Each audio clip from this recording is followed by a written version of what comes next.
Hello guys, MRT7 update and Metro Manila Subway. Nandito po tayo ngayon sa may EDSA at dito po tayo sa may SM North, dito po sa may North Avenue Station. Ayan, salamat sa mga nag-like, nag-share, nag-follow kay Skywalk TV. Siyempre, update din natin itong common station na magduduktong LRT1, MRT3, tsaka MRT7. Ayan, ito na po yung pagtawid dito sa may LRT1 na ginagawa extension po dito hanggang SM North na po. At ito na po ay hanggang ngayon pa naman po hindi pa po nila sinisimulan ito. Wala pa po tayong nakikitang mga gumagawa dito sa may LRT1 extension na may connect na po mismo dito sa may common station. Yan.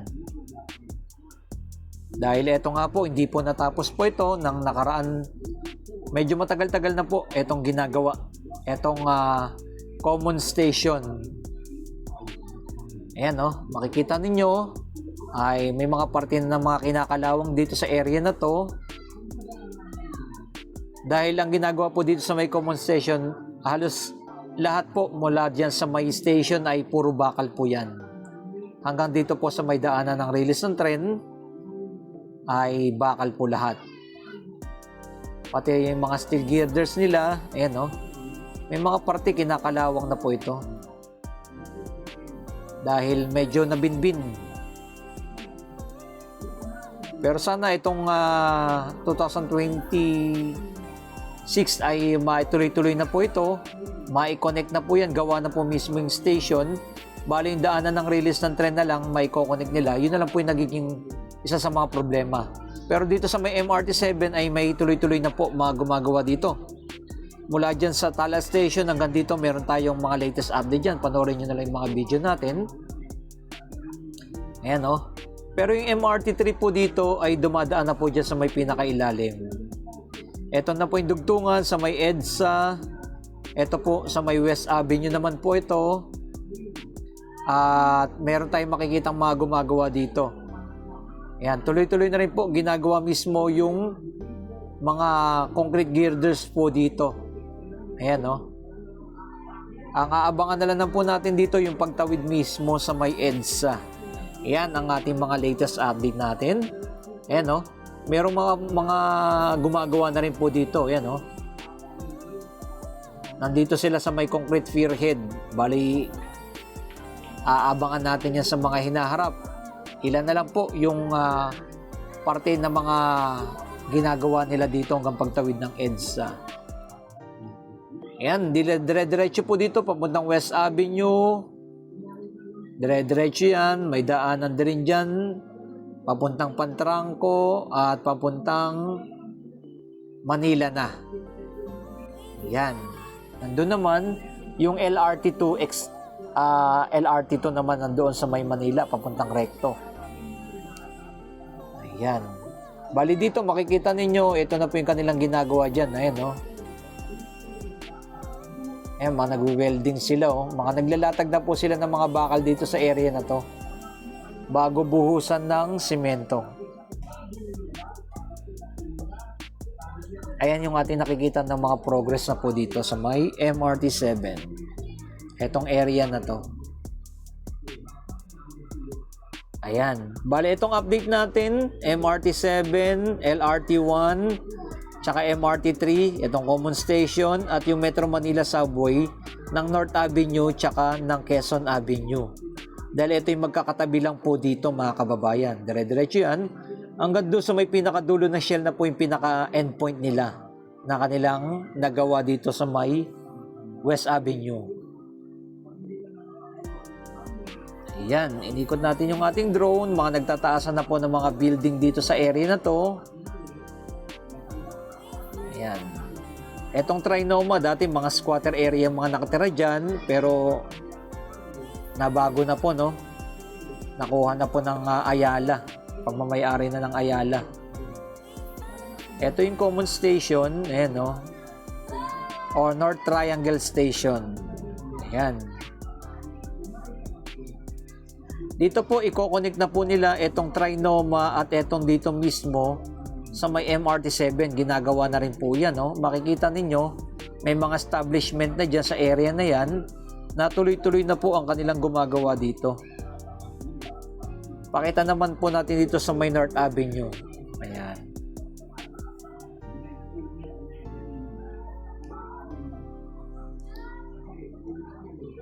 Etong mismo yung MRT7 tsaka etong common station, yung pinakagitnang building, gawa na po yan. Bali yan yung magduduktong sa dalawa. Ayan, patawid sa may LRT1. Gawa na rin po yung building na yan. Bali, eto na po. Ayan, tuloy-tuloy na po ang ginagawa ng napakalaki ng station po dito, no? Bali, eto, sinisimula na po nila. Ayan, naglalatag na sila ng mga steel girders dito. Makikita ninyo sa area na to, may mga gumagawa din dito. Binubuo na rin po nila to. Yung mga last update natin, wala pa tong area na to eh. Pero ngayon, ayan na. Oh. Ayan, makikita nyo yung mga gumagawa. Oh.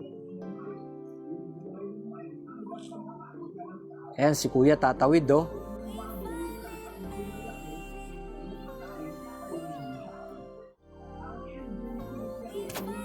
Ayan, makikita ninyo na dito may mga gumagawa na po sa may North Avenue. Etong MRT7. Dahil inaabangan natin ang partial operation ng 2027 last quarter. Etong MRT7. No? Nasana'y magtuloy-tuloy na po ito. Na matapos na para magamit na po ng ating mga kababayan. Alam naman natin ay grabe talaga traffic diyan sa may Commonwealth. Ayan. Papuntang Quirino Highway, SM Fairview. Yan yung mga traffic dyan sa mga area na yan. Kaya pag natapos po ito ay napakalaking ginhawa, lalong-lalo na papunta ng San Jose del Monte, Bulacan. Ayan ang ating aabangan. At napakabilis na po na magiging biyahe dahil magiging connect-connect na po dito sa may MRT7, LRT1, MRT3 at soon ang Metro Manila Subway. Yan na po ang kanilang mga progress po dito na kanilang ginagawa dito sa area na to. Yan, makikita ninyo, no? Ayan, no?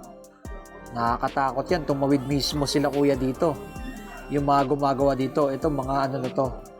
Ito talaga yung mga trabaho nila. Yan, no? Yan ang ating mga latest update natin dito. Tuloy-tuloy na rin pong ginagawa mismo etong station. Yan. Buo na yan, no? Bali, yung pinakaloob na po yung pinakaginagawa dyan. Etong right side, yan, no? Ikino-connect na po nilang etong Trinoma papunta dito sa may... Yan. Dati kasi dyan, ano yan, sakayan ng mga jeep at mga FX. Pero ngayon, nawala na po, ginawa na nila. Yan, ikinonect na po dito. Yan. Nagduktong na po sila dito ng establishment. Yan, itong area na to. Pa-connect sa Trinoma. At ito naman, makikita ninyo, ito na yung pinaka-progress ng Metro Manila Subway North Avenue Station. Tuloy-tuloy na rin po yan. Meron ng mga video dyan ay ongoing na po yung dalawang boring machine papuntang Tandang Sora naman po. Ayan, no? Ayan. Going to Tandang Sora na po yan, mga kababayan. At ito, yung mga building na po na mga nagtataasan dito sa area na to. Ayan, makikita mo nyo, ito, may mga squatter area pa po dito. Ayan. Pero napakarami na po ng mga panibagong establishment po dito ng mga naitayo. Ayan, kagaya ng Soler, ng Abida Tower. Ayan, mga bagong mga building yan dito sa area na to. Na dating ito ay area ng mga squatter area. Ayan, meron pa nga dito, kambingan pa nga to dati, bilihan ng mga kambing. Etong pinaka dito sa may EDSA, sa may Soler. Ayan, mga nagtataasan na po ng mga building dito sa area nito. Yan, salamat sa ating mga viewers, subscriber na lagi nang sumusuporta sa atin. Tanaw naman po dito, katabi siya ng Abida Tower, etong North Avenue, Quezon Avenue Station ng Metro Manila Subway. Tuloy-tuloy na rin po yan, mga kababayan. Ang paghuhukay po dito sa area na to. Yan po ang ating mga latest update natin dito sa may Quezon City, ang MRT7, North Avenue Station, LRT1 at MRT3.